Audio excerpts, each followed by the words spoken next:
हम लोग Lord William Bentinck की चर्चा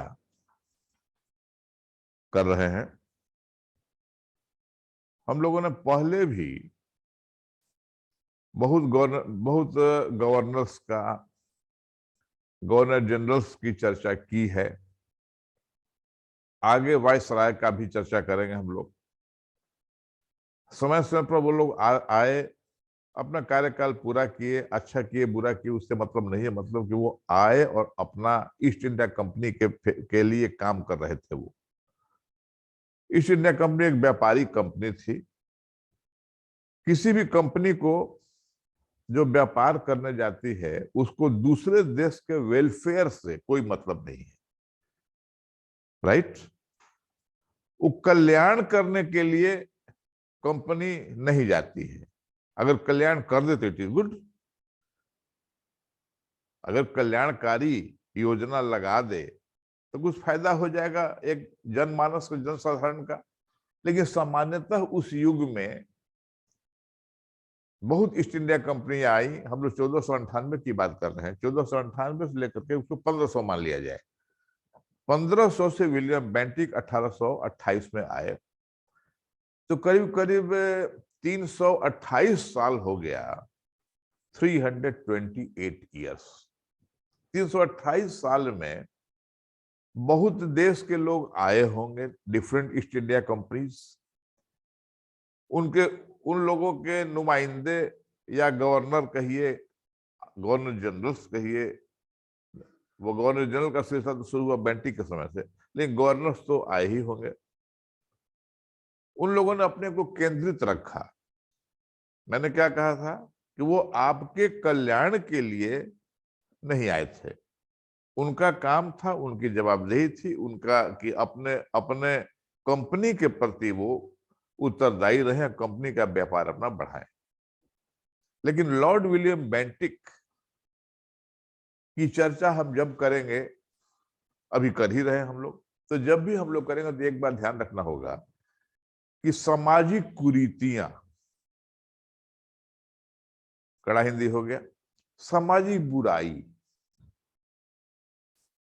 आज भी है, कल भी थी, 1498 के पहले भी रही होगी, 1498 के पहले भी रही होगी। लेकिन चूंकि हम लोग मॉडर्न इंडिया की शुरुआत कर रहे हैं 1498 से, तो हम लोग उसी, ऐसा नहीं कहते कि 1498 पहले ये सब कुरीतियां नहीं थी। समाज में कुरीतियां थी, तो उन कुरीतियों की चर्चा किए बिना बेंटिक की चर्चा हो ही नहीं सकती। बहुत गवर्नर जनरल आए, किसी ने इस देश के बारे में नहीं सोचा। मुख्य रूप से उनका काम था व्यापार करना, जो कि मैं रिपीट कर रहा हूं। इस आदमी ने महसूस किया, नहीं भी कर सकता था। ध्यान से सुनिएगा, वो जिस काम के लिए आया था वही काम करता। ऐसा भी नहीं था कि विलियम बेंटिक ने भारत के लिए, भारत की कुरीतियों के खात्मे के लिए कुछ काम किया तो उनको कुछ कुछ एक्स्ट्रा पारिश्रमिक मिला होगा, एक्स्ट्रा वेतन मिला होगा, एक्स्ट्रा पे मिला होगा, ऐसा भी हमको कुछ प्रतीत नहीं होता। इसका मतलब उस आदमी में इंसानियत, ह्यूमैनिटी थी। मैं ये कहता, मैं ये नहीं कहता कि जितने आदमी आए उनके पहले वो सब इनह्यूमन थे, ऐसा भी नहीं है। लेकिन जिस बिंदु पर बेंटिक ने देखा और सोचा, उस बिंदु तक वो लोग नहीं जा पाए। करने को कर सकते थे, लेकिन इतिहास पुरुष बनना था बेंटिक को, ये सेहरा, ये मेडल मिलना था बेंटिक को, तो बेंटिक के जिम्मे ये काम आया। जरा सोचा जाए, इस चीज को सोचा जाए जरा, कि आज भी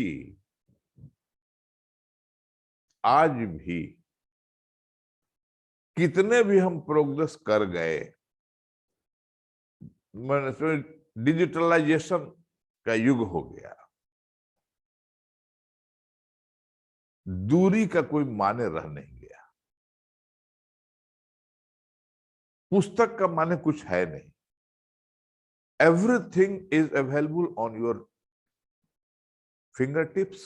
हर चीज आपके डाटा पर, मोबाइल पर उपलब्ध है। और कभी कभी कभी एक जमाना हुआ करता था हिंदुस्तान में कि पूरे मोहल्ले में किसी एक के पास एक अखबार आता था। वो भी युग रहा होगा। उसके बाद मुझको अपना याद है कि पूरे कंकड़बाग मोहल्ले में बहुत ही चंद लोगों के पास टेलीफोन था। तो टेलीफोन की सुविधा, ये हम 85-80 की बात कर रहे हैं, वो भी एक हिंदुस्तान था, आज भी एक हिंदुस्तान है। रिक्शा चालक है या समाज का सबसे जो लोएस्ट कैटेगरी में जी रहा है, वो भी मोबाइल हो गया। कभी हम लोग सोचा करते थे, मैं अपनी बात करता हूं, मैं कभी सोचा करता था कि हमको कोई सलाह देता था कि ये सब आर्टिकल क्यों पढ़ते आप हैं, इतना पेपर क्यों लेते हैं, मोबाइल में डाटा, मोबाइल ले लिया कीजिए। तो हम उसको ये नहीं कहते थे कि मैं उसको खरीदने में सक्षम नहीं हूं, लेकिन मेरे पास नहीं था। दूसरे से मांगने में हमको खराब लगता था। लेकिन आज देखिए, हमारे घर में जो काम करने वाली आती है नहीं कहूंगा, है कहूंगा, हमारे जो निगम के जो सबसे बेस्ट, मैं निकृष्ट और लोअर नहीं यूज करूंगा टर्म, कॉरपोरेशन के जिनका काम सफाई करना है, उसके उसके जो सबसे निचले पायदान के जो बेसिक जो जो कहिए कि झाड़ू लगा रहे हैं, उनके पास भी ये मोबाइल छोटा वाला नोकिया वाला नहीं है, उनके पास भी डाटा है। सोचिए जरा, मैं ये सीन क्रिएट कर रहा हूं आपको ये बताने के लिए कि हम लोग कितना आगे चले गए। फिर भी क्या है? फिर भी मेरे बच्चों की यक्ष प्रश्न है। यक्ष प्रश्न क्या हुआ? वो महाभारत की कथा है युधिष्ठिर वाली, वो मैं आपको सुनाऊंगा नहीं, लेकिन एक ऐसा यक्ष प्रश्न का माने होता है एक ऐसा प्रश्न जिसका उत्तर देना सबके बस की बात नहीं है, उसी को कहते हैं यक्ष प्रश्न। तो आज यक्ष प्रश्न क्या है? पुरातन वैदिक काल की हम बात कर रहे हैं, वहां से आगे आकर के हम देख रहे हैं मॉडर्न इंडिया की बात हम लोग 1498 से शुरू करते हैं, वहां की बात कर रहे हैं। उस समय भी और आज भी समाज में शोषण, टॉर्चर अगर किसी वर्ग का हुआ है तो आप तो जानते ही हैं कौन सा वर्ग है। फीमेल, स्त्रियां, राइट। और उसका शोषण करता कौन है? समाज। समाज में उसका सबसे ज्यादा शोषण, स्त्रियों का सबसे ज्यादा शोषण किसने किया? कौन कर रही है या कर रहा है? इस प्रश्न का जवाब हमको अपने अंदर सोचना होगा। इस प्रश्न का जवाब हमको अंदर सोचना होगा। हिंदुस्तान में हम लोग पुरुष सत्तात्मक समाज में जी रहे हैं, पितृ सत्तात्मक समाज। ठीक है, साउथ में और उधर नॉर्थ ईस्ट में कुछ जगहों पर मातृ सत्तात्मक समाज है, लेकिन वो केवल नाम के लिए है, या है भी तो इतने छोटे दायरे में है कि उसका कोई होना ना होना दोनों बेमानी है। हम लोग जब भी बात करेंगे तो इन लार्जर कॉन्टेक्स्ट बात करेंगे। मैक्सिमम पॉपुलेशन जो है वो सरवाइव कर रहा है, एक तरह से कहिए कि पुरुषों की इच्छा। आप सोचो जरा सा, क्या औचित्य है, क्या औचित्य है और क्या कसूर है। अगर कोई कोई कोई स्त्री विधवा हो जाती है, मेरे को ये कोई बताए कि उसका क्या कसूर है।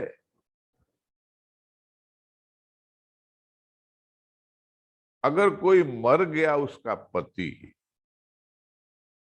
तो ठीक है, उसका दुर्भाग्य है, इसमें दो राय नहीं। वो दुर्भाग्य उसका है, दया की पात्र है, वो सब ठीक ठाक है। लेकिन उसको आप इतना टॉर्चर कीजिएगा, और ये टॉर्चर सबसे पहले कौन करता है? घर वाला।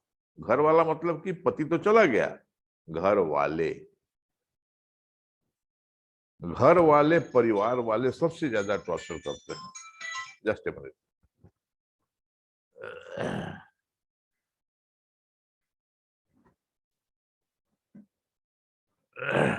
तो एक प्रथा थी,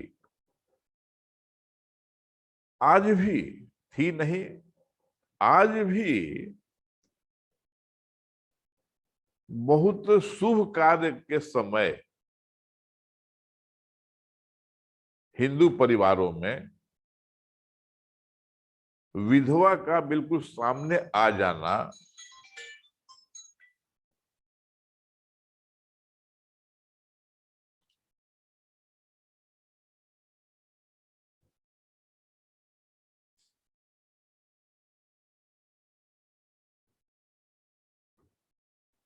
तो जो है सो जानते हो क्या रहा है। एक दूसरे कोचिंग का हमको फोन आ रहा है। हाँ, हैं? उसको ऑफ कर दी, उसको उसको ऑफ कर दी, उसको क्या कर असल में टाइमिंग रहता है तो टाइमिंग कभी कभी क्लास हो जाता है, लेट हो जाते हैं तो वहां भी हमको फोन करना पड़ता है कि इतना लेट चलेगा क्लास मेरा। ये हमको ऑफो करने नहीं आया का जी? दूसरा नंबर सर्विस में है। देखो, इसको देखो ऑफ करो तो कौन मोड में डालें? फ्लाइट मोड, फ्लाइट मोड में डालना कैसे होता है वो? ऐसे करके, हाँ हाँ उसमें है। बंद हो गया, चलो। हम पहले क्लास में लाते ही नहीं थे। इससे वो टूट जाता है, जो सिनेरियो क्रिएट कर रहे हैं वो टूट जाता है। वेरी सॉरी, वेरी सॉरी, आपको असुविधा हो रही है इसके चलते। क्या हम कह रहे थे? हम लोग कहाँ थे बेटा? हाँ, तो आज भी अगर सच कहें, हृदय पर हाथ रख कर कहें, तो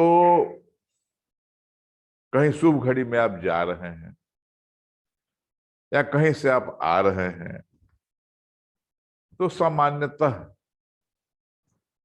विडो को सामने पड़ जाना अशुभ लोग मानते हैं। हमको ये समझ में नहीं आता इसमें उनका कसूर क्या है। वो ये बताए कि कैसा कसूर है। जब कोई कसूर नहीं है तो बेकसूर को सजा देना, एक तो वैसे ही भगवान ने उसको मारा, एक तो ऐसे ही भगवान ने उसको मारा तो दुखी तो है, ऊपर से समाज ने उसको तिरस्कृत किया और बहिष्कृत किया। तिरस्कार किया माने अपमान करना डेली, और बहिष्कार माने कि बाइकआउट करना। कहीं शादी ब्याह तिलक अगर होगा मिश्रा जी, तो कोशिश किया जाता है कि विधवा स्वयं भी कोशिश करती है कि हम वहां नहीं जाए। सफेद साड़ी पहनना, ये तो खैर ये तो बहुत सिंपल बात है, वो तो पहनना ही है। तो सती प्रथा, कहते हैं सबसे खराब बीमारी कहते हैं कोढ़, लेप्रोसी। हालांकि आज वो बीमारी बीमारी नहीं है, वो मेडिकल टर्म में वो क्यूरेबल डिजीज है। लेकिन फिर भी आज भी किसी को लेप्रोसी हो जाए, बहुत बहुत स्पष्ट हिंदी में कोढ़ी, अच्छा लगता है सुनने में, अच्छा लगता है। शादी ब्याह नहीं होती है, इसका मतलब क्या हुआ कि कुछ ऐसी चीज है जो कि समाज में बुराई है तो है। लेकिन एक हमको ये बताओ, कोई आदमी लेप्रोसी का पेशेंट हो गया, किसी को कोढ़ हो गया, उसमें उसका क्या कसूर है? तो जब कसूर नहीं है, सजा पा रहा है वो, उसके घर में शादी नहीं होगी, दूर दराज के लोग उसका शादी होने नहीं देंगे। अरे ना ना, उनके घर ना ना ना ना ना ना, ना उसको कहते हैं कोढ़ी के वंश हवा। अब सोचिए जरा सा। तो ये सामाजिक बुराइयां, मैंने क्या कहा, कुछ सामाजिक बुराइयां आज भी हैं और पहले से ज्यादा खराब स्थिति में है।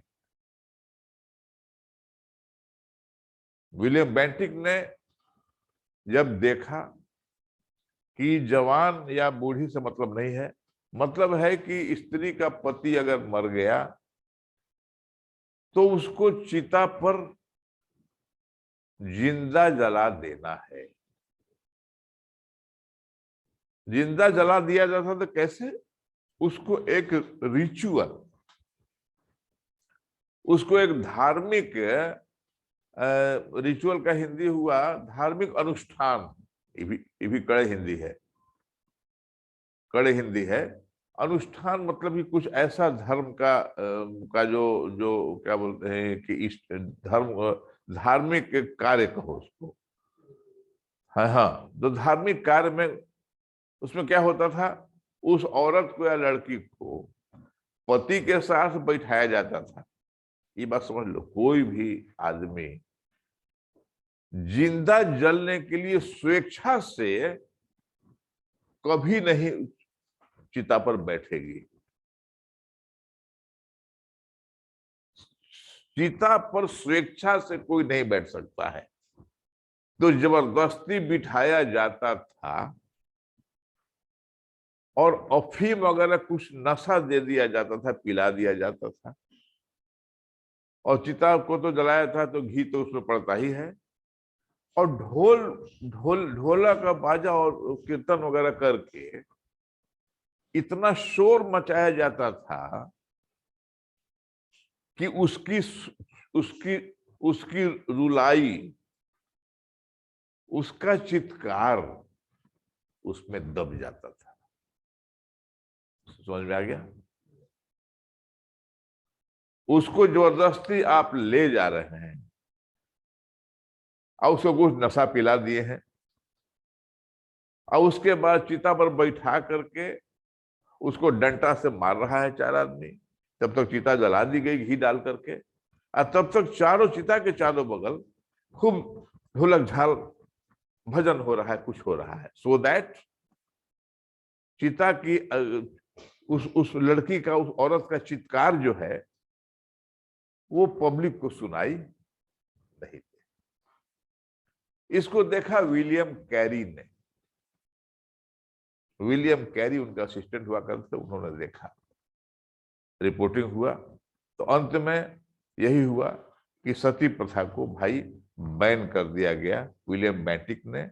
और सती प्रथा बैन हुआ और उसके साथ ही एक दूसरी प्रथा भी चलती थी। तुम बताओ दीपशिखा, सती प्रथा को हो गया, सती प्रथा के अलावा और कौन सी प्रथा चलती थी? हाँ मिश्रा जी। हाँ ठीक। और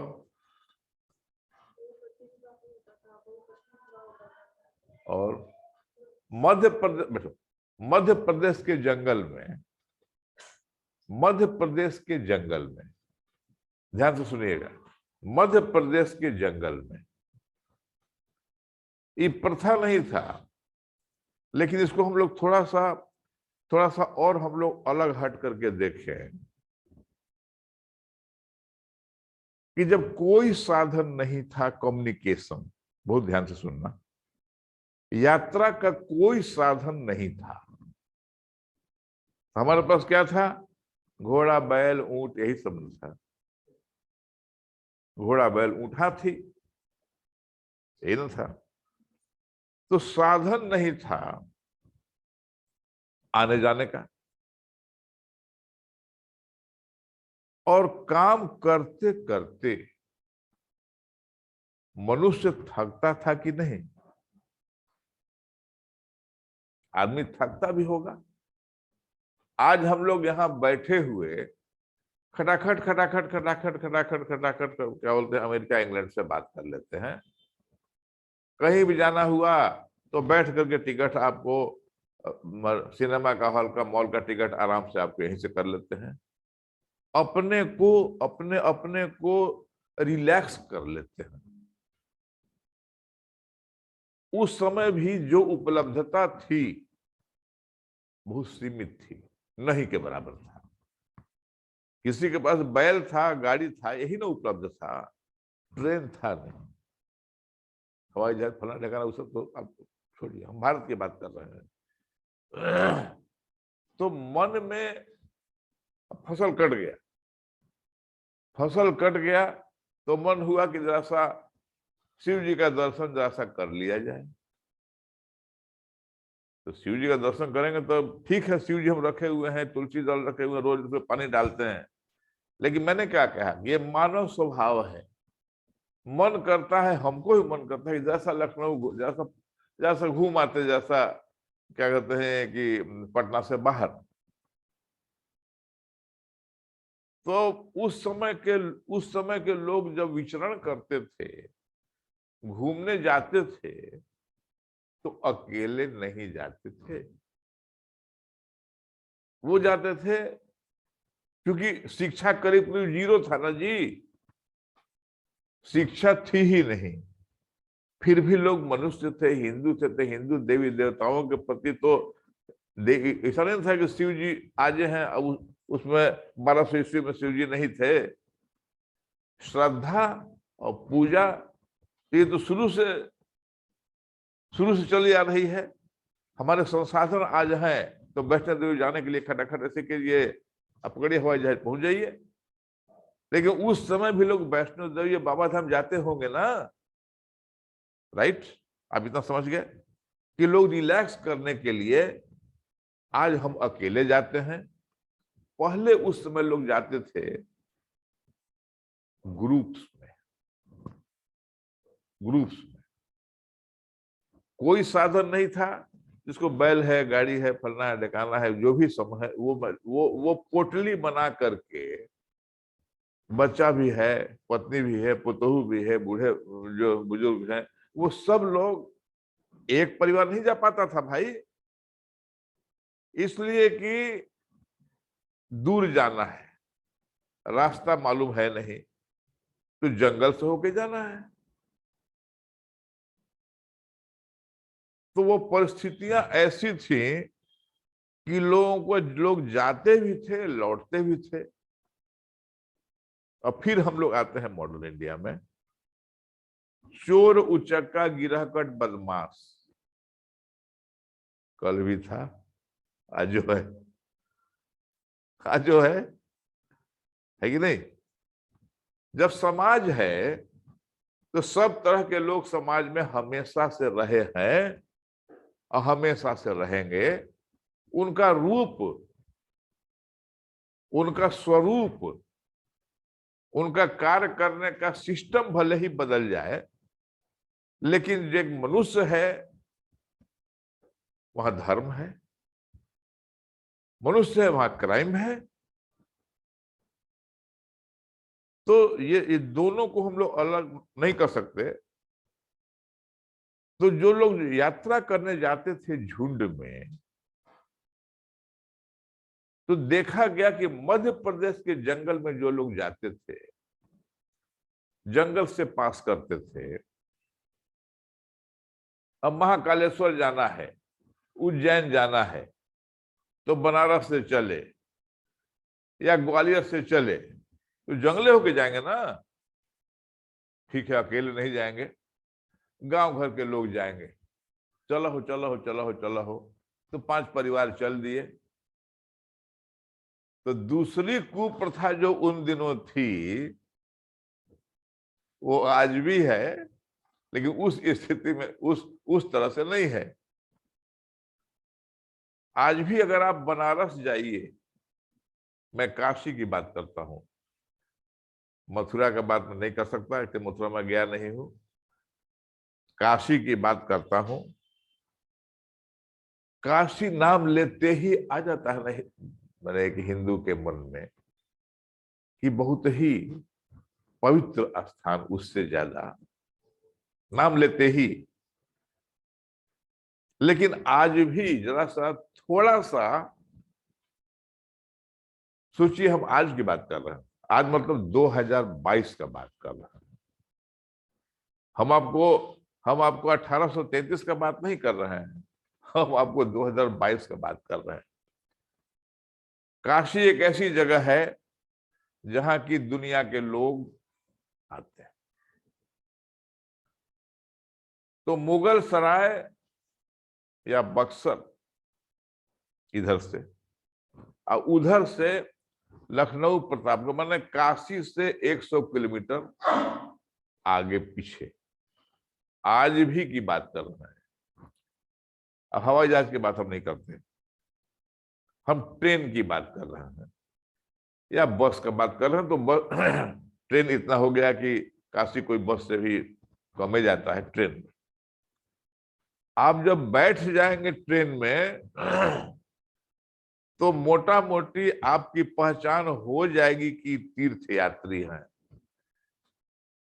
आपके साथ है माँ रहेंगी, आपकी पत्नी रहेंगी, दादाजी अगर बहुत ओल्ड नहीं है तो दादाजी भी रहेंगे, दादी भी रहेंगी। मैंने देख के लग जाएगा कि एक परिवार जा रहा है और तीर्थाटन में जा रहा है, अब बड़ा मुश्किल से पैसा जमा करके ही जा रहा है।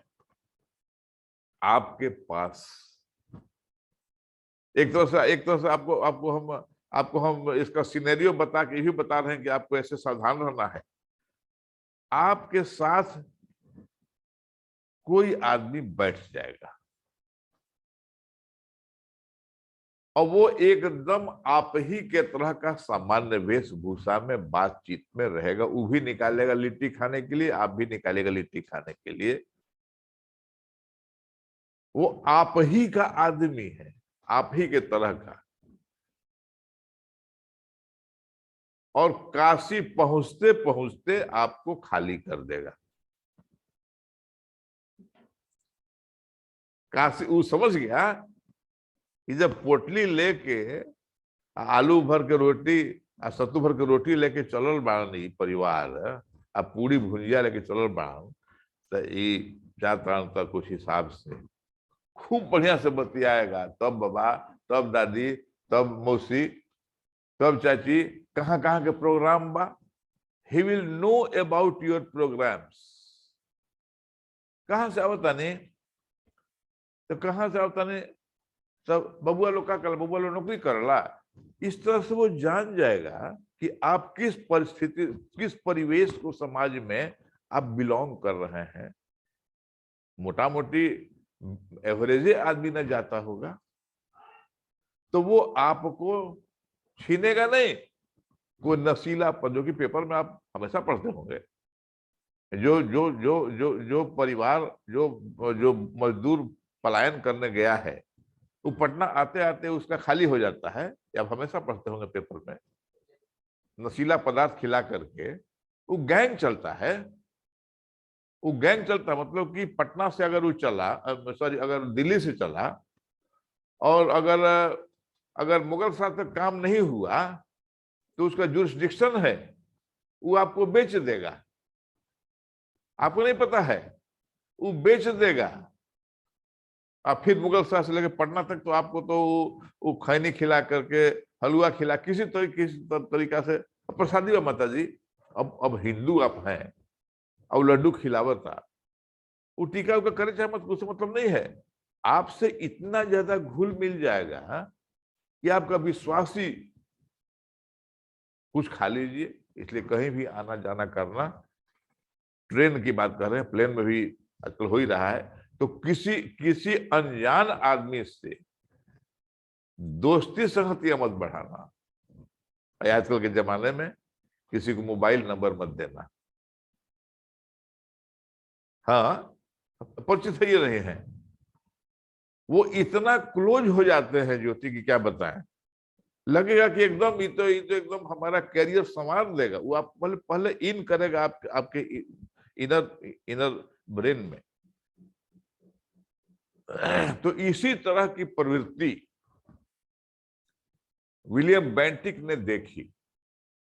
क्या देखा कि जितने लोग जा रहे हैं तीर्थ यात्रा करने, उसमें कम से कम 10-20%, 25% आदमी घर वापस नहीं आ पा रहे हैं।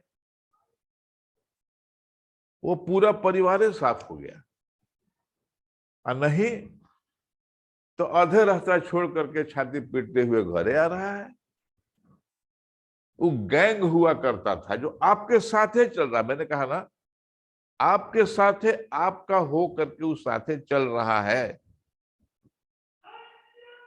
और तांबा का सिक्का कितना आदमी देखा है इसमें? तांबा का सिक्का तू देख ले बड़ा, इतना छोटा तांबा का सिक्का आता था, उसमें छेद रहता था। अब पहले जमाने में हिंदू घरों की, जैसे कि जो बूढ़ी जो औरतें हैं, माताएं, दादी लोग, अपने बच्चों को डाढ़ा होता है कमर में, उसमें वो छेद करके, उसमें करके काला धागा देके पहनाया जाता, हम भी पहने हुए थे। तो उसको उसको यूज करता था अस्त्र के रूप में। तो तू सोचोगे कि छोटा सा एगो पैसा है, चूंकि कह रहे हैं सर, कह रहे हैं कि उसमें छेद है, ये कौन सा पिस्तौल हो गया, ये कौन सा अस्त्र हो गया? वो लोग उसी को यूज करते थे। कितना बेरहमी से, जघन्य तरीका से मारता था उसको, साथे घूम रहे हैं। और कोई ऐसी जगह पहुंच गया कि शाम हो गया ना, शाम हो गया तो पड़ाव हुआ। पड़ाव कहाँ होता था? जहां पानी की व्यवस्था हो, या तो कोई तालाब हो, चाहे कोई कुआं हो। स्त्रियां, पुरुष, बच्चे सब रहते थे। तो आगे आगे जा करके, आगे जजमान को आगे चलाया। अब पीछे से इतना इतना बड़ा छोटा सिक्का जो रहता था, पैसा, 1 पैसे का छेद वाला पैसा, तांबा का रहता था, उसको उसको गर्दन में पीछे से डाल देता था। अब पीछे से खींच लिया। बात समझ आ रहा है? नहीं समझ में आ रहा है? हम आगे बैठे हैं, इन्होंने हमको पहनाया ये, उसने क्या किया, हाँ पहनाया ना हमको, तो ये आगे से पहनाया, गर्दन नहीं टिपा, खाली खाली पहना करके छोड़ दिया। वो क्या करता था कि पीछे से अचानक फेंका। अब तुम लोग प्रैक्टिस मत करने लगना। तुम लोग प्रैक्टिस मत करने लगना, आखिर सर ने कोई ट्रिक बताया है, प्रैक्टिस किया जाए। पीछे से किया और सीधा उसको खींच लिया। या ये जो कंठ जो है, सीधा एकदम स्टेगनेट होके इमीडिएट मर गया। अपना काम किया, रास्ता लिया। तो इस चीज को विलियम बेंटिक ने देखा देखा और पता लगाया। तो हुआ कि बाप रे, ये ठगी प्रथा तो बहुत ज्यादा आगे बढ़ गया है, अब बहुत ज्यादा नुकसान हो रहा है, बहुत ज्यादा अशांति फैल रही है। तब उसने क्या किया, उन्होंने क्या किया कि उनके उनके उनके उनके माथर काम करते थे मिस्टर स्लीमैन। अब भगवान ने सब लिखाएंगे हम, स्लीमैन, SLEEMN, स्लीमैन साहब को लगाया गया। तो स्लीमैन साहब और बेंटिक ने मिल करके ठगी प्रथा को बैन किया। कैसे बैन किया? आप खाली कल्पना करो, हम जो बोल रहे हैं आप कल्पना लोक में चले जाओ। बिन भय हो ही न प्रीति, क्या मिश्रा जी? भय के बिना प्रीति नहीं हो सकती। भय होगा तभी आप रास्ता पर रहेंगे, ऐसा माना जाता है, तुलसी जी ने लिखा है। हम जो वर्णन करने जा रहे हैं कि कैसे कैसे बंद किया उसने इस प्रथा को, क्या किया कि जिसको भी मिस्टर स्लीमन को आदेश दिया कि इस तरह का जितना ठग पकड़ाता है, पकड़ने के लिए अपने जासूस छोड़ दिए। तो उस गैंग में एक तरफ चल रहा है वो बेचारा तीर्थयात्री, और दूसरा में चल रहा है वो ठग, और तीसरा में कर्नल स्लीमन का भी आदमी। तो वो आदमी कहां से लाता था? अंग्रेज से नहीं लाता, इंग्लैंड से नहीं लाता था, वो हमारे ही आप में से तैयार करता था। तो बेटा ठग तो समझ नहीं पाते थे कि ये आदमी कौन है। Actually he was the spy. Actually वो आदमी जासूस हुआ करता था, कि सोचा कि आखिर कैसे हो रहा है ये, उसी का आदमी होकर के साथे घूमता था। तो आदेश हुआ कि जितना को पकड़ो, हैंग देम, मुकदमा करो जी, जिसको पकड़ो फांसी दो। फांसी दो कहां कहां फांसी दो? हर जगह फांसी घर बना हुआ था, हर जगह जेल था? नहीं था। तो ऐसा करो कि जहां भी बड़ा पेड़, अरे पेड़ था ही, जहां बड़ा पेड़ दिखाई दे उसको ऊंचा टांग दो। राइट? बड़ा पेड़ पर फांसी दे दो। अंतिम बात, जो कि बहुत इंपॉर्टेंट बात है, एंड कीप देम हैंगिंग। 2 दिन 4 दिन 5 दिन उसको लटकने दो। अब हम आप जा रहे हैं तीर्थ में, हम आप घूम रहे हैं, ये क्या हो रहा है भाई, ये कुछ लटकल है भाई, ये क्या लटकल है भाई? आखिर आखिर ठगों का भी तो गैंग होगा, उनकी भी तो जासूसी होगी।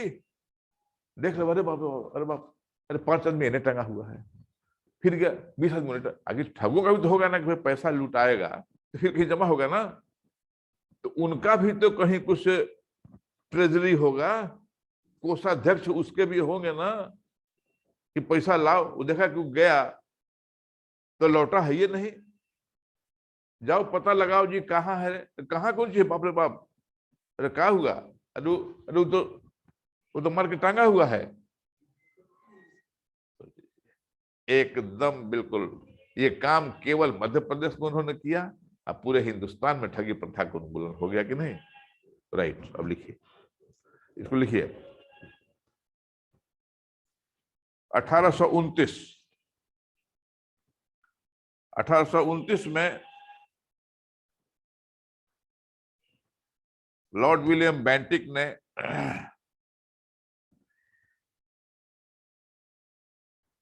ठगी प्रथा, सॉरी क्या कहते हैं कि सती प्रथा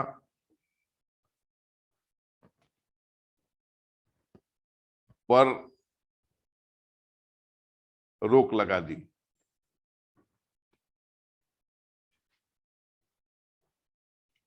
नेक्स्ट,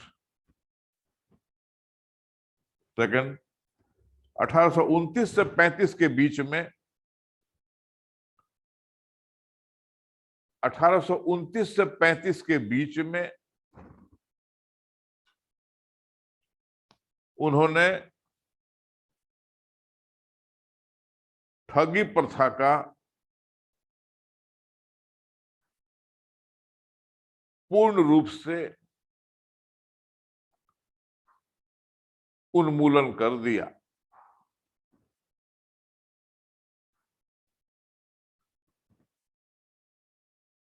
अठारह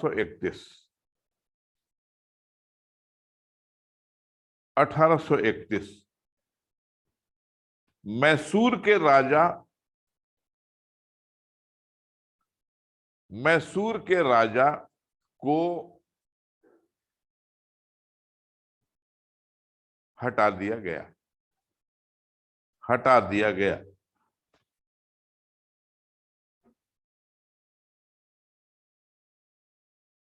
1835 1835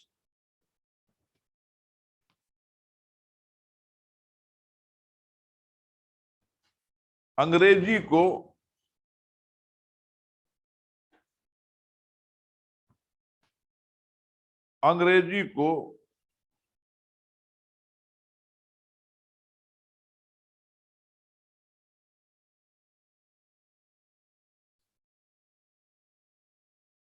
सरकार के कार्यों हेतु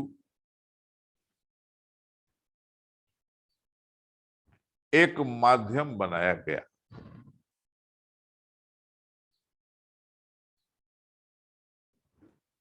इसको मैकाले का मिनट कहा गया। इसको मैकाले का मिनट कहा गया।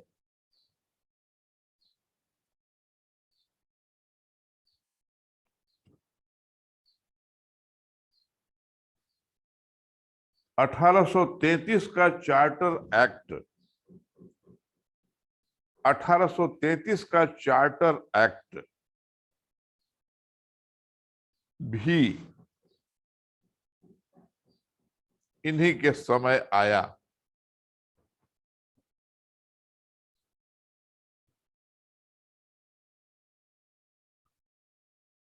(1831) में इन्होंने मैसूर का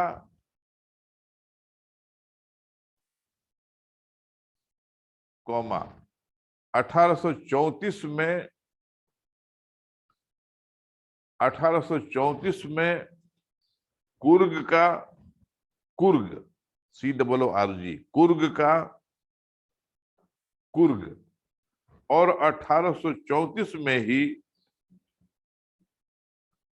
सेंट्रल कछार CACHAR सेंट्रल कछार 1834 में सेंट्रल कछार CACHAR का अधिग्रहण किया।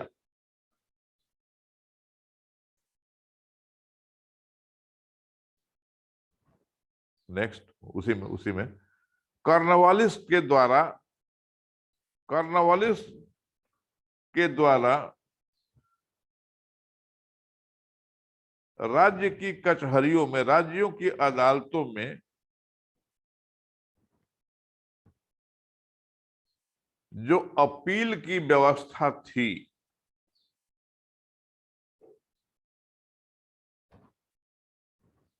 उसको समाप्त कर दिया।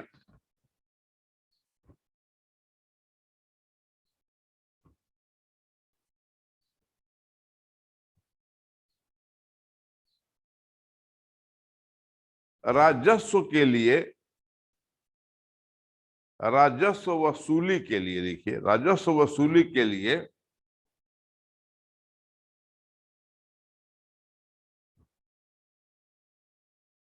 आयुक्त की नियुक्ति, आयुक्त माने कमिश्नर की नियुक्ति होने लगी।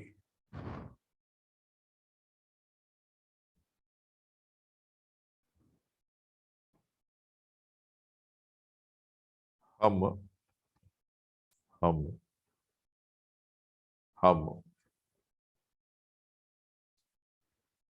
लॉर्ड विलियम बेंटिक को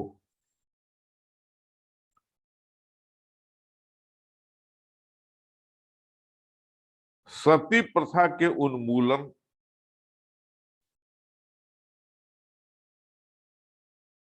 और ठगी प्रथा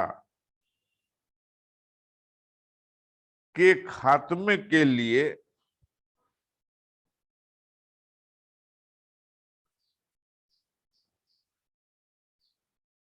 धन्यवाद तो दे ही सकते हैं। धन्यवाद तो दे ही सकते हैं, क्योंकि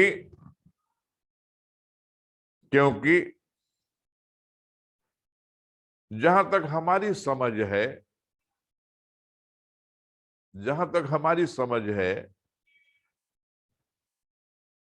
इससे उनको कोई फायदा नहीं था।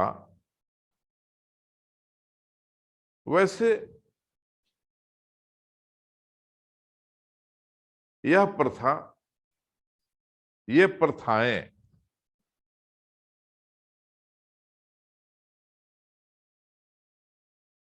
मत लिखो, यह प्रथा और वह खराब आचरण, डैश कुकृत्य, तो पहले से भी चला ही आ रहा था।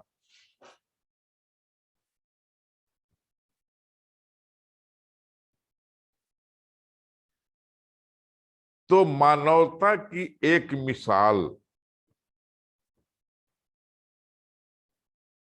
तो मानवता की एक मिसाल तो मिस्टर बेंटिक ने प्रस्तुत की ही। Full stop. एक बार ध्यान रहे, आप सिविल सर्विसेज के लिए आए हुए हैं, सफलता का कोई शॉर्टकट नहीं होता, फिर भी एक रास्ता तो है ही।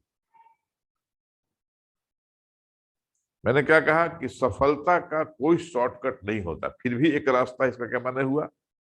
इसका माने यह हुआ कि कोई ऐसा तरीका होगा जिसमें आपको मेंस में नंबर ज्यादा आए। पीटी तो आपने क्लियर कर लिया ऑब्जेक्टिव देख करके, लेकिन मेंस क्लियर करने के लिए बेटा एक चीज बहुत ही जरूरी है। जब एग्जामिनर आपका लेख, आपका आंसर पढ़ेंगे तभी नंबर देंगे ना, तो पठनीय होना चाहिए, ऐसा लगे कि आप उससे जुड़े हुए।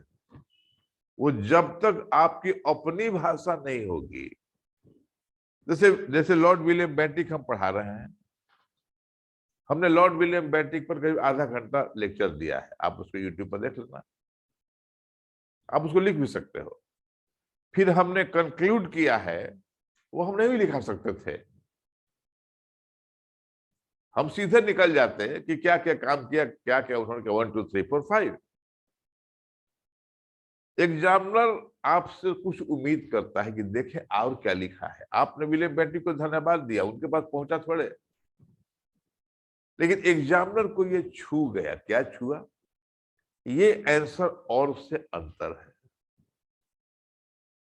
ये लड़का, ये स्टूडेंट, लड़का लड़की जो भी हो, ये स्टूडेंट महसूस किया।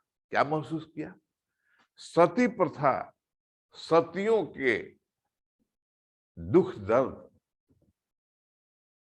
सती को किसी लड़की को जब जलाया जा रहा था तो चिता की अग्नि से जो जलन होती होगी उसको इसने महसूस किया।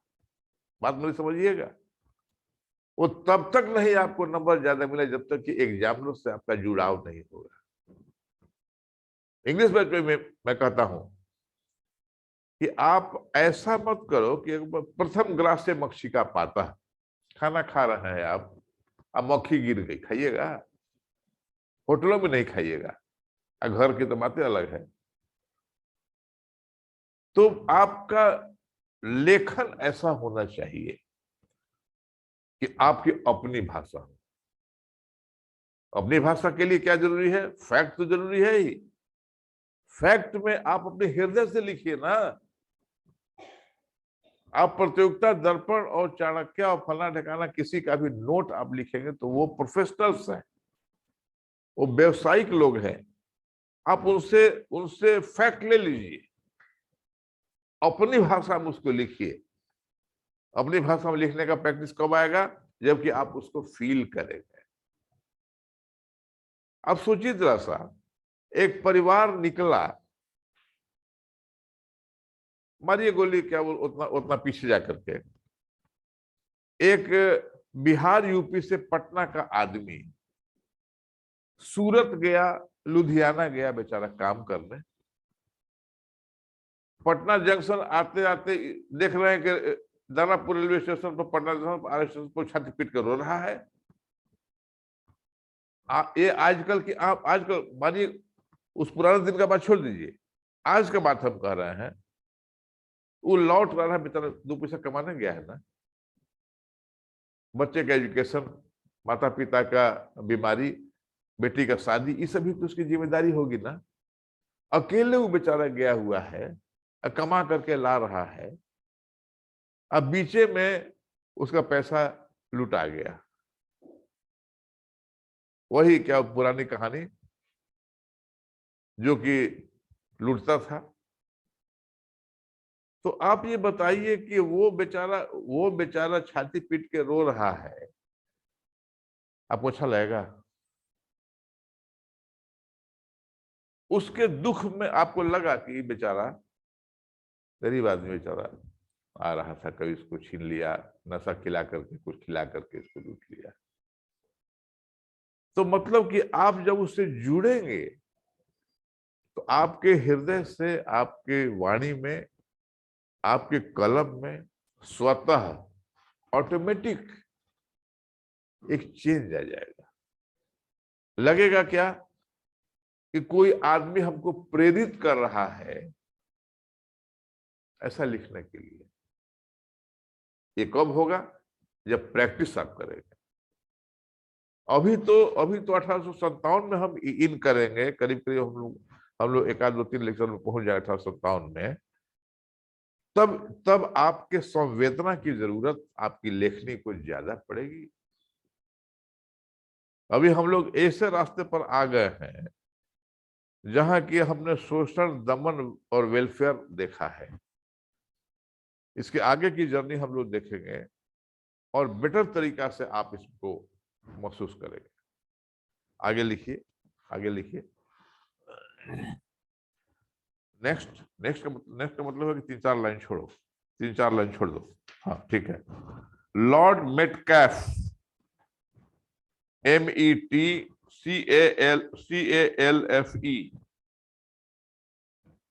लॉर्ड मेटकैफ, METCALFE,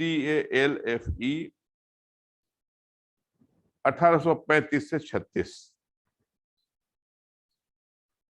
1835 से 36।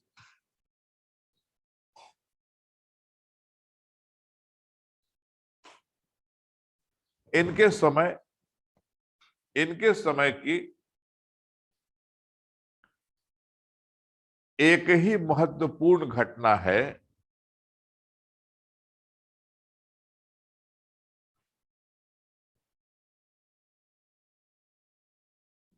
जो प्रेस से संबंधित है, प्रेस से संबंधित है।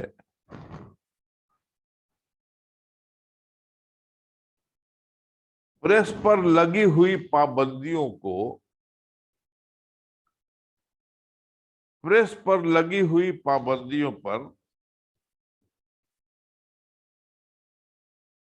पाबंदियों को हटा लिया गया, हटा लिया गया।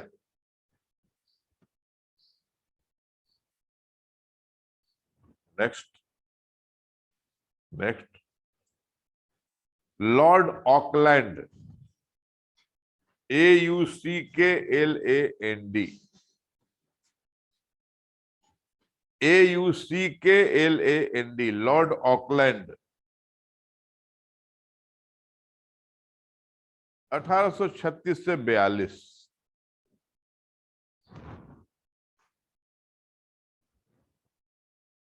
फर्स्ट वन उसमें लिखो ना, 1, प्रथम अफगान युद्ध। इनके समय की प्रमुख घटना है प्रथम अफगान युद्ध 1836 से 42, 1836 से 42।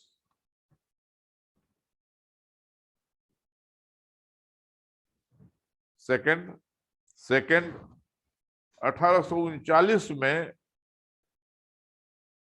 1839 में महाराजा रणजीत सिंह की मृत्यु। 1846 में महाराजा रणजीत सिंह की मृत्यु। 1839 में, 46 कर रहे हैं, 1839 महाराजा रणजीत सिंह की मृत्यु। नेक्स्ट, नेक्स्ट में 3-4 लाइन बोले छोड़ने के लिए, और लाइन छोड़ो। लॉर्ड एलन बरो, लॉर्ड एलन, ELLEN BUROUGH, खड़ा नहीं, हम उसको रिपीट करेंगे। लॉर्ड एलन बरो, ELLEN BUROUGH,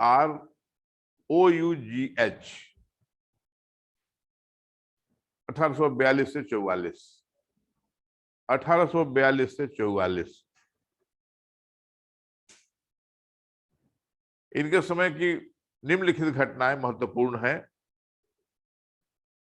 पहला, प्रथम अफगान युद्ध की समाप्ति। प्रथम अफगान युद्ध की समाप्ति डैश 1842, 1842। दूसरा, दूसरा, हाँ बेटा,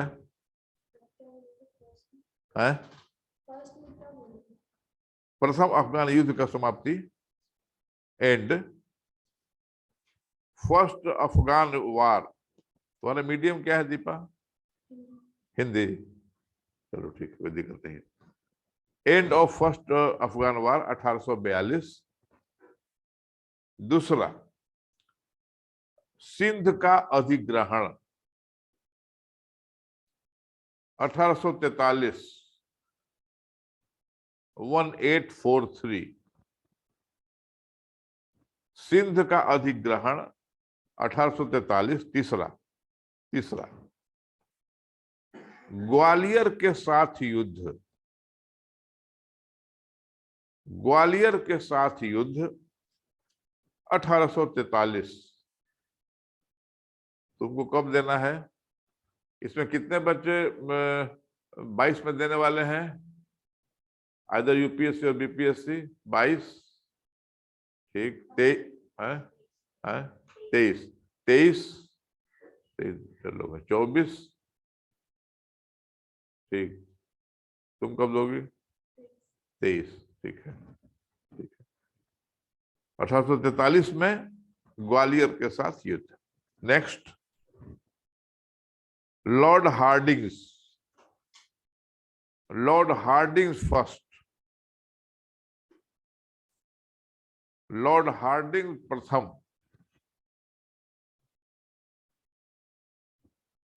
1844 से 48, 1844 से 48। इनके समय की प्रमुख घटनाएं निम्नलिखित हैं।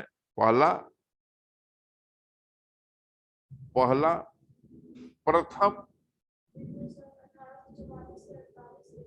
हाँ उसका कहाँ बोले? बोलो नहीं किया था अभी बोले क्या है? 1844 से 48। इनके एक एक लाइन जो है ना, उसको बार बार बोलने का जरूरत नहीं है।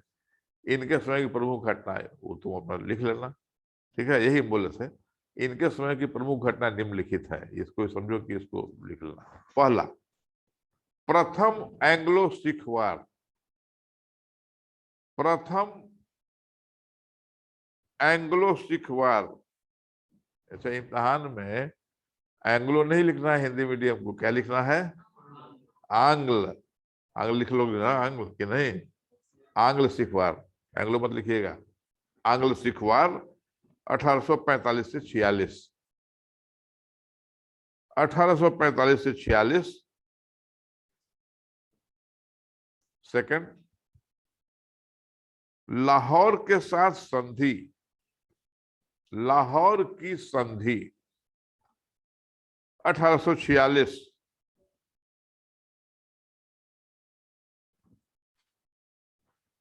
कभी कभी लगता है, डोंट राइट द लिसन, कभी कभी लगता है कि हम लोग मनुष्य थे कि नहीं। दूगो हाथ और दूगो नाक और दूगो कान होना ही मनुष्यता का निशानी अगर है, तब तो वो क्या कहना है। जूलॉजिकली बायोलॉजिकली तो हम लोग मनुष्य थे। रह रह कर हम लोगों को पढ़ना पड़ता है सामाजिक कुरीतियों के बारे में। तो दो कुरीति तो हम लोग निकाल ले गए, डील कर लिए। पहला सती प्रथा, वो जघन्य, निंदनीय। निंदनीय तो जितनी भी प्रथाएं हुई, कुप्रथाएं, उसमें प्रशंसनीय कोई नहीं होता, सब निंदनीय है। ये भी सुन लो, किसकी कितनी निंदा की जाए, ये भी इसका कोई बैरोमीटर पैरामीटर भी नहीं है। कौन प्रथा किससे कौन कितना खराब था ये भी नहीं है, सब खराबे था। राइट। तो अब तक हम लोग डील कर चुके, क्या क्या डील कर चुके? सती प्रथा और ठगी प्रथा। अब हम लोग आ गए हैं फिर एक ऐसे मनुष्यता से प्रेरित, दिल के कोमल, फिर एक गवर्नर जनरल से वास्ता हम लोगों को पड़ गया। इन्होंने भी दो कुरीतियों को नाश किया, खत्म किया। तो दोनों कुरीतियां फिर तुम ही लोग बताओगे। दो कुरीति तो हम लोग डील कर लिए। अब दो कुरीतियां हम हिंट देते हैं और बताते हैं, आज ही नहीं, आज भी दोनों वर्तमान है। कानून बनने के बाद भी दो में से एक संबंधित है फिर वही महिला से, दो में से एक फिर महिला से संबंधित है। अगर कुरीतियों की बात करें, सामाजिक कुरीतियों की आदिकाल से अब तक, तो सबसे ज्यादा शोषित कौन हुआ है वर्ग? महिला। कितना उसका एम्पावरमेंट हुआ है, कितना सशक्तिकरण अपनी योजनाओं से हमने किया है, ये कहने की बात नहीं है, अंदर देखने की बात है, अंदर झांकने की बात है कि हमने एक महिला को कितना सशक्त किया है। पहले अपने घर में तो देखें, पहले अपने घर में तो देखें कि हमने अपनी बहन को, अपनी बेटी को, अपने पतोहू को कितना सशक्त किया है। तो एक एक एक मैंने क्या कहा, कानून बनने के, एक दंडनीय अपराध आज आज है, भारत सरकार ने उसको दंडनीय अपराध घोषित किया है। फिर भी पैसे के बल पर आज भी वो जघन्य अपराध महिलाओं के प्रति हो ही रहा है। अभी खत्म हुआ कि नहीं खत्म होगा इसका डिटेल मैं क्या कर सकता हूं, लेकिन आज भी हो रहा है। तो कौन सी ऐसी प्रथा है जो भारत सरकार के द्वारा बैन कर देने के बाद भी आज भी हो रही है? नहीं, दहेज प्रथा तो एक ऐसा नासूर है। दहेज एगो सिंबल हो गया है, स्टेटस सिंबल हो गया है। एग्जैक्टली एग्जैक्टली एग्जैक्टली 100% ठीक बात बोली कि फीमेल इन्फेंटिसाइड, महिला भ्रूण हत्या। राइट। आज देखिए, सबसे ज्यादा ये प्रैक्टिस कहां किया जाता था? फीमेल इन्फेंटिसाइड, महिला भ्रूण हत्या, बच्ची के जन्म लेते ही उसको नमक चटा दिया जाता था, नहीं तो गला घोट करके जमीन में गाड़ दिया जाता था। इंडिया में सबसे ज्यादा प्रैक्टिस कहां था बेटा? नहीं, राजस्थान, सबसे ज्यादा राजस्थान में था। और प्रैक्टिस देखो, मैंने क्या कहा, सबसे ज्यादा मतलब कि वो फर्स्ट था। और उन लोगों को ये मलाल भी नहीं था कि हमारे यहां ये प्रथा नहीं थी। तो महिला भ्रूण हत्या के कुपरिणाम क्या हुए समाज में? फीमेल इन्फेंटिसाइड, एक बच्ची जन्म ली, उसको जन्म लेते ही मार दिया गया। माता पिता नहीं मारा। अब माता तो माता है। मैं किसी भी तरह से इस बात को स्वीकार करने को तैयार नहीं हूं, मेरा मन स्वीकार नहीं करता कि मदर की भी उसमें संलिप्तता नहीं होगी, मैं नहीं मानता। एक मां प्रथम और अंतिम मां होती है। जो जन्म देने वाली है वो हत्यारी नहीं हो सकती। पुत्र के नहीं प्राप्त होने पर दुखी हो सकती है, रो सकती है, भगवान से प्रार्थना कर सकती है, अपने भाग्य को, अपने कर्म को, अपने माथा को अपने पीट सकती है, लेकिन वो हत्यारी हो जाएगी, ये बात मेरे गले के नीचे से नहीं उतरती आज भी। नॉट ऑफ दैट टाइम, आज भी कोई भी माता, स्त्री का सबसे सुंदर रूप जानते हो क्या होता है? मदर का। स्त्री सबसे ज्यादा सुंदर लगती है मदरहुड। मदरहुड मैंने भगवान के का रूप है वो। इसलिए स्त्री, मैं व्यक्तिगत तौर पर नहीं मानता कि उस समय में भी अपनी पुत्री के जान लेने के लिए वो उकसाती होगी या प्रेरित करती होगी, ये मैं इसको नहीं मानता। तो पितृसत्तात्मक समाज कल था, आज भी है। तो स्पष्ट बात है कि राजस्थान में वो प्रथा थी, लेकिन राजस्थान तक सीमित नहीं था। आज तो ऑल इंडिया है। अल्ट्रासाउंड से ये पता लग जाता है कि ये जो फीटस है, भ्रूण है, ये मेल है कि फीमेल है। एक सर्टेन टाइम उसका पीरियड है। तो चोरी छुपे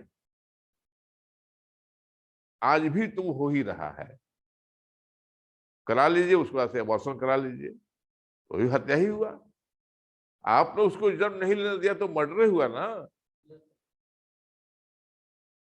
तो इस प्रथा का कुपरिणाम सबसे ज्यादा देखा गया राजस्थान।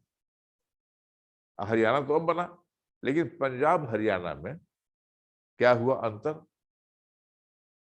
डेमोग्राफिक चेंज हो गया। इंग्लिश का शब्द है, मतलब कि पुरुषों की संख्या बढ़ गई समाज में और इस लड़कियों की संख्या घट गई। तो उसको कहते हैं मेल फीमेल सेक्स रेशियो। तो सेक्स रेशियो जब गड़बड़ाएगा तो समाज इम्बैलेंस हो जाएगा ना। 4 लड़के हैं और शादी उनकी नहीं हो रही है, इसलिए कि लड़कियों की संख्या कम है। तो ये इम्बैलेंस को सरकार ने कोशिश किया दूर करने का। दूर हुआ भी है, ऐसा नहीं है कि दूर नहीं हुआ है, लेकिन फिर भी ये चोरी छुपे लुके छुपे ये काम जारी है। राइट। तो अब आप ये लिखिए कि दूसरा काम जो इनका था लॉर्ड हार्डिंग प्रथम का, कि महिला भ्रूण हत्या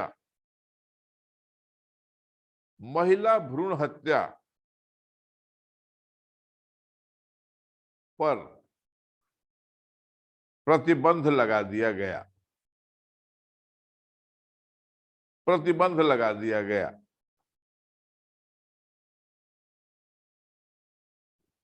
देखिए, इम्तिहान में क्वेश्चंस आएगा, बहुत ध्यान से मेरे को सुनना है आप। जनरली लॉर्ड विलियम बेंटिक को हम एक तरह से सुधारक माने। क्वेश्चन आएगा कि निम्नलिखित में से कौन सत्य है। पहला, लॉर्ड विलियम बेंटिक ने सती प्रथा का उन्मूलन किया। लॉर्ड विलियम बेंटिक ने सती प्रथा और भ्रूण हत्या का उन्मूलन किया। लॉर्ड विलियम बेंटिक ने सती प्रथा, भ्रूण हत्या और ठगी प्रथा का उन्मूलन किया। और चौथा, लॉर्ड हार्डिंग ने एक लाइन कुछ दे देगा, कहेगा कि इन सब में कौन सच है। जनरली बच्चे क्या करेंगे, लॉर्ड विलियम बेंटिक पर टिक कर देंगे। ठगी वाला किया ही, महिला से संबंधित सती किया ही, तो भ्रूण हत्या ये भी तो सती, ये भी तो महिला से संबंधित है, चलो टिक मारो।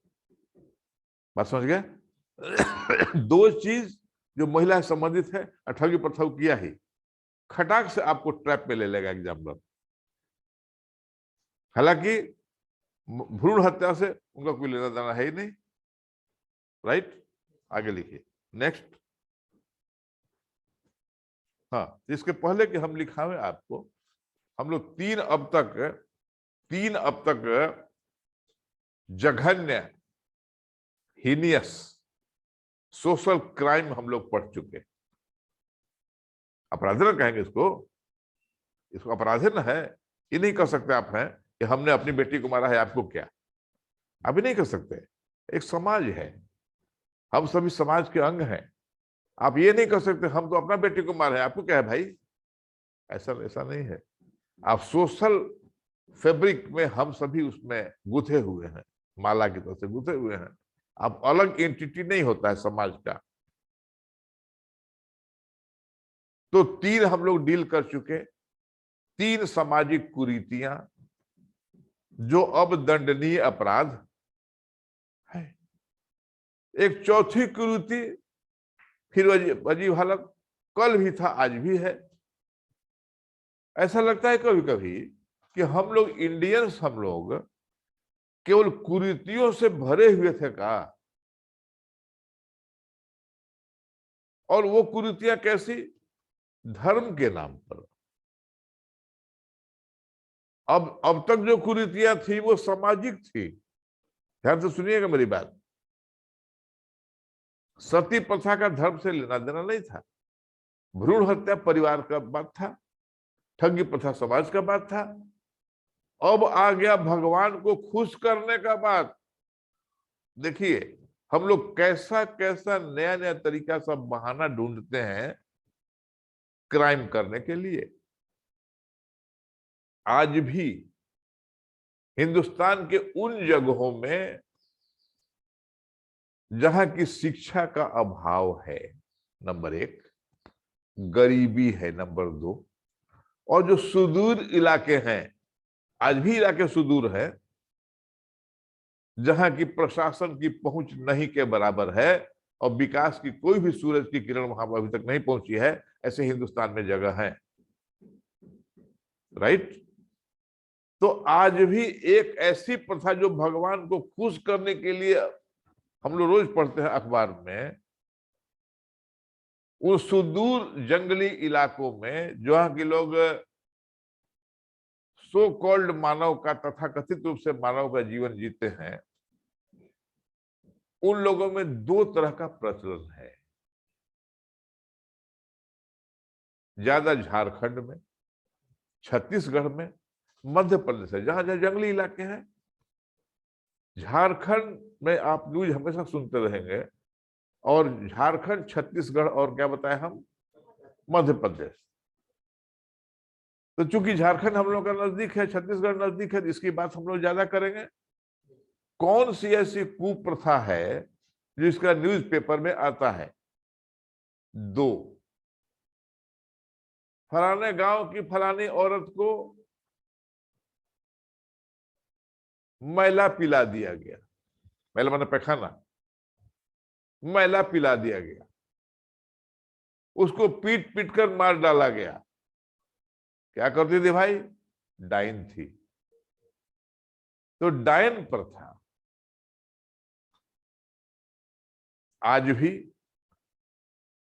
मैंने क्या कहा, वो सुदूर इलाके जहां ग्रामीण क्षेत्र के गरीबी से लोग हैं, आज भी वहां पर डांस प्रथा प्रैक्टिस की जाती है। डाकिनी कहते हैं उसको, आज भी झारखंड में। आप पेपर पढ़े, महीना में 5 को तो मिल ही जाएगा।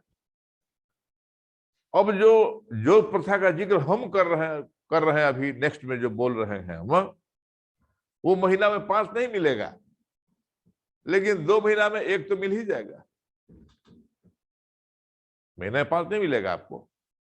बहुत चीज तो ऐसा है कि अनरिपोर्टेड भी तो है।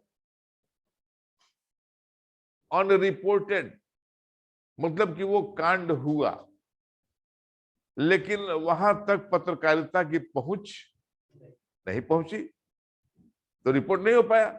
नहीं रिपोर्ट हुआ तो पेपर में नहीं आया, टीवी में नहीं आया। वो कौन सी प्रथा आज भी है, पहले ज्यादा थी, उसका धर्म से सीधा संबंध है। नरबली, वेरी गुड, खड़े हो जाओ, वेरी गुड,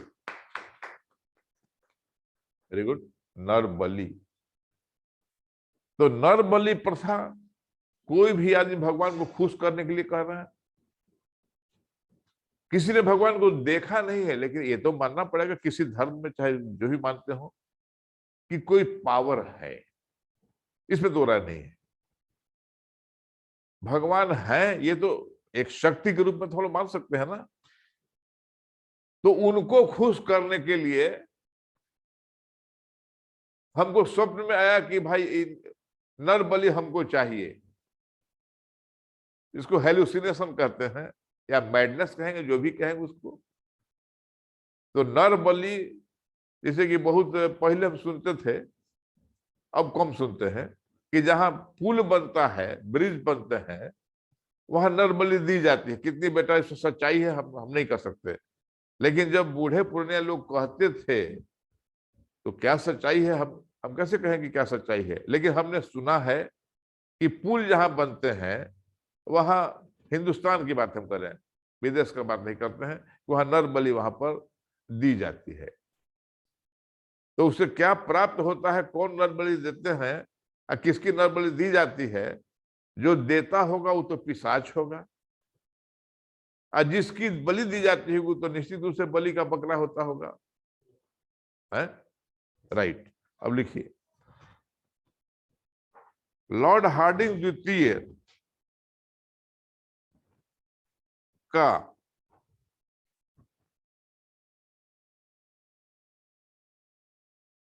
एक और महत्वपूर्ण कार्य यह था, एक और महत्वपूर्ण कार्य यह था कि उन्होंने नर बलि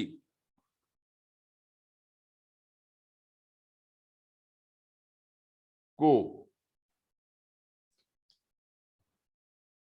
समाप्त किया, समाप्त किया।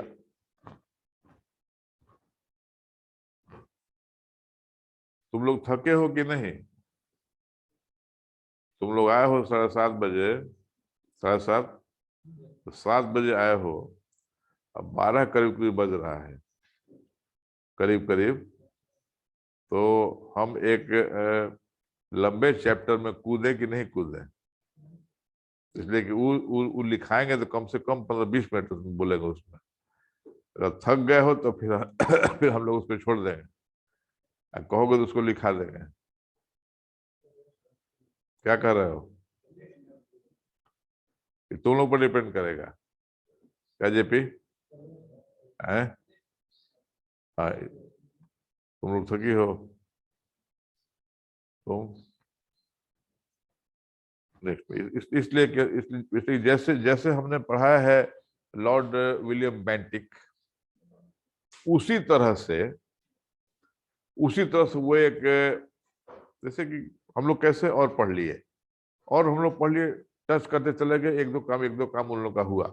लेकिन लॉर्ड डलहौजी में हम जब इन करेंगे तो एक बहुत ही लंबा चैप्टर है वो, कम से कम आधा घंटा मिनिमम लेगा वो। तो लॉर्ड डलहौजी जब पढ़ाने लगेंगे तो लॉर्ड डलहौजी का मतलब क्या हुआ कि करीब करीब 1857 1857 के दरवाजे पर हम लोग खड़े हो गए। तो उसमें मेरी मेरी ऐसी मान्यता है कि हम कोई भी इतिहास का जो पढ़ाते हैं आपको, हम टच एंड गो नहीं करते चले जाएंगे। टच एंड गो तो फिर किताब में लिखा ही हुआ है, तो फिर क्लास आने की जरूरत क्या है। इसलिए हम लोग उसको डिटेल में जानेंगे कि 1856 में आने के पहले, सॉरी 1857 के पहले क्या क्या ऐसी ऐसी ऐसी बात हुई हिंदुस्तान में जो कि 1857 का वाकया हो गया, या 1857 की घटनाओं को, जो भारत का प्रथम स्वतंत्रता संग्राम है, उसको जन्म दिया गया। तो 1857 में आने के पहले, अब एक टर्म लिखिए, तब लिखिए उसको अलग से लिखना होगा, अलग से लिखना होगा कि 1857 के आने के पहले, ऐसे लिखो कि हम लोग करीब करीब 1857 के दरवाजे पर खड़े हैं। हम लोग करीब करीब 1857 के दरवाजे पर खड़े हैं।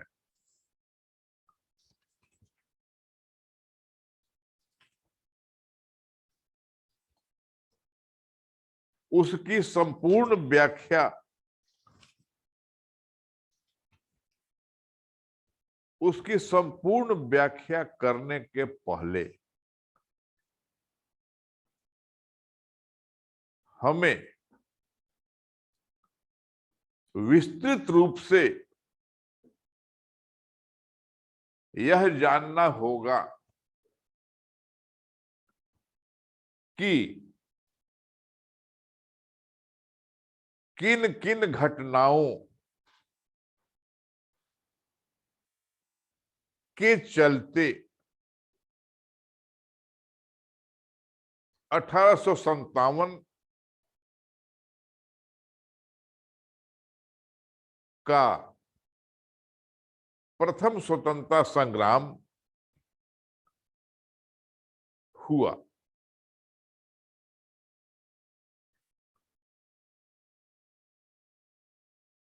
Next paragraph.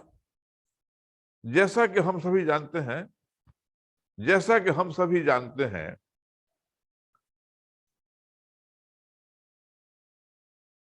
कि 1498 से लेकर अब तक,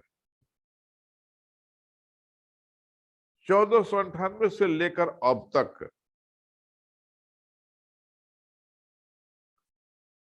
जितनी भी घटनाएं हुई,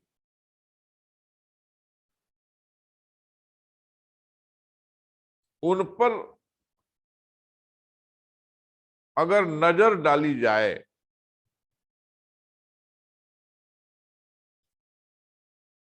तो हम पाते हैं कि विभिन्न समय पर अलग अलग यूरोपीय देशों से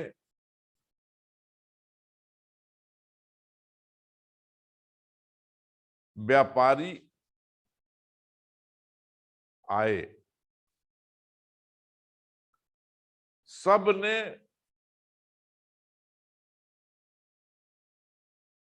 यहां अपना नाम ईस्ट इंडिया कंपनी ही रखा।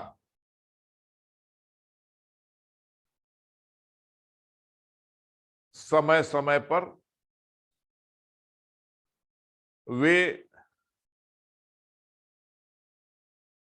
आपसी प्रतिद्वंद्विता के कारण खत्म होते गए, समाप्त होते गए। अंततः British East India Company, British East India Company ही भारत में टिक सकी।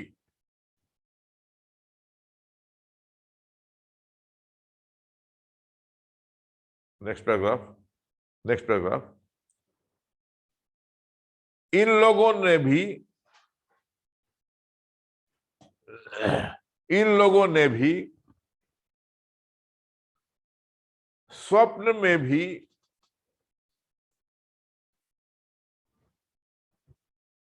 नहीं सोचा था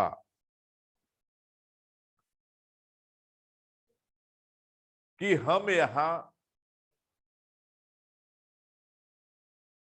शासन भी करेंगे।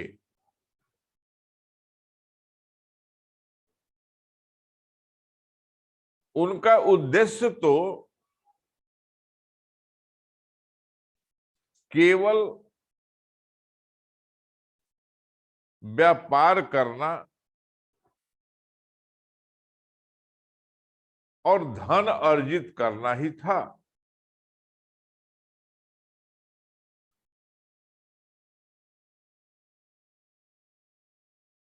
यह कोई नई बात है ही नहीं,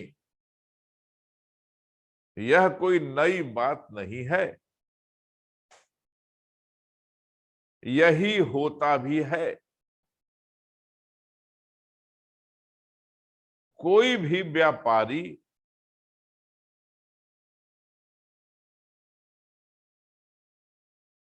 भी व्यापारी भला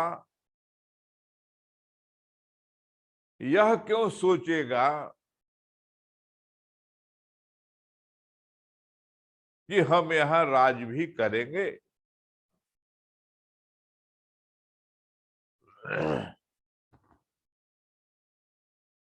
परंतु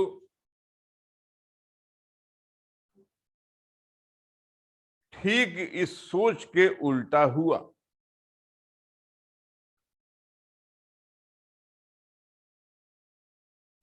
अंग्रेजों ने देखा कि यहां का समाज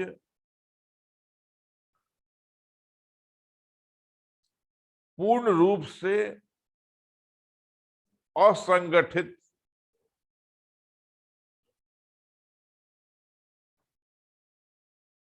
कौमा धार्मिक रूप से, आर्थिक रूप से,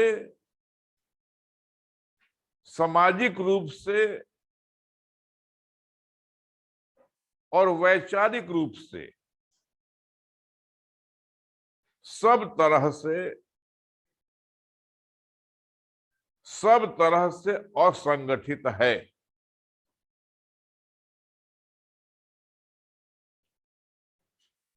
और साथ ही साथ असंगठित है, और साथ ही साथ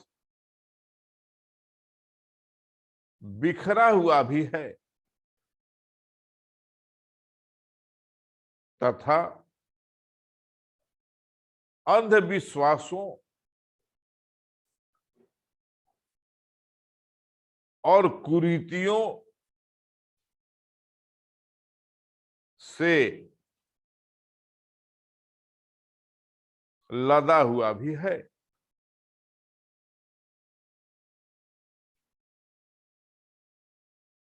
नेक्स्ट पैराग्राफ। तो ऐसी परिस्थिति में क्यों नहीं फूट डालो और राज करो की नीति अपनाई जाए। और यही उन लोगों ने किया भी।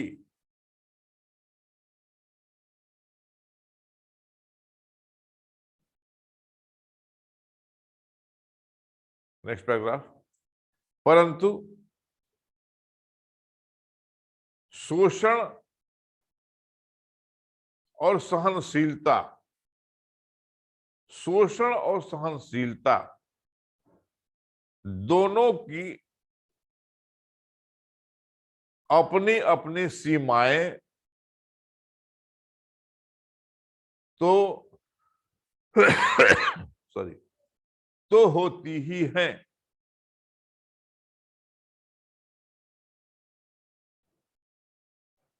सहनशीलता की सीमा जब टूट जाती है तो उसी बिंदु से विद्रोह का जन्म लेता है, विद्रोह का जन्म होता है।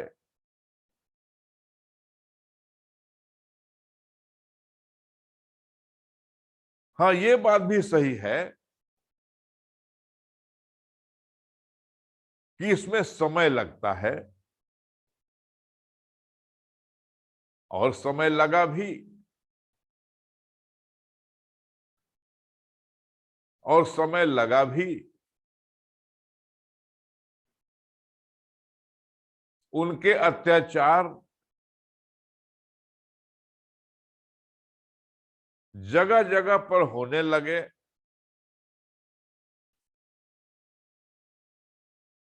कौमा वे दबाने लगे। हम विरोध करते रहे, दबते रहे, और फिर दूसरी जगह विद्रोह की चिंगारी भड़की। Next paragraph. इस तरह अनेक चिंगारियों ने मिलकर, अनेक चिंगारियों ने मिलकर दीप शिखा को जन्म दिया, दीप शिखा को जन्म दिया।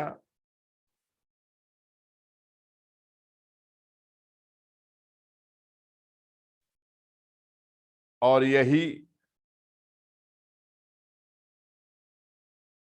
दीप शिखा 1857 कहलाई,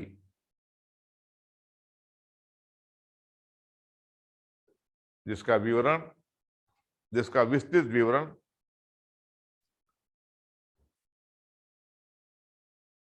हम करने के पहले प्रमुख रूप से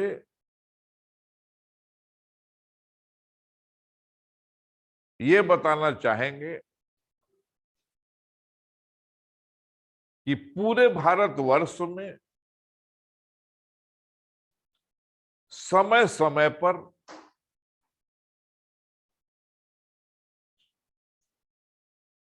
विभिन्न वर्गों में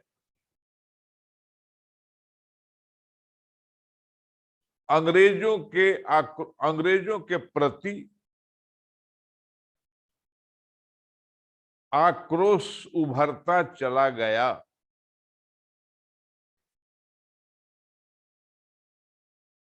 और उनको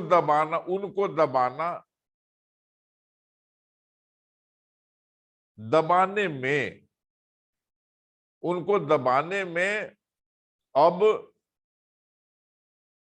वे असमर्थ हो गए।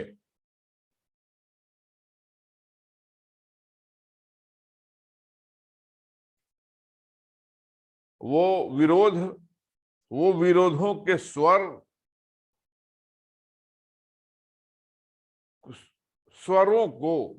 के स्वरों को हमने निम्नलिखित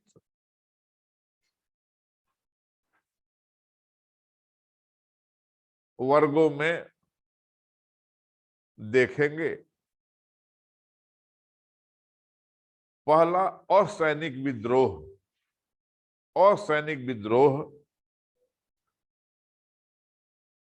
दूसरा, किसान विद्रोह। तीसरा, आदिवासी विद्रोह। और चौथा, सैनिक विद्रोह।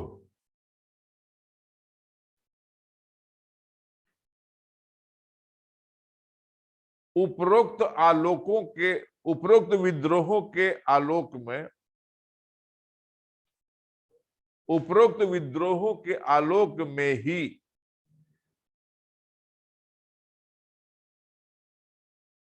आलोक में ही 1857 को हम भली भांति समझ सकेंगे।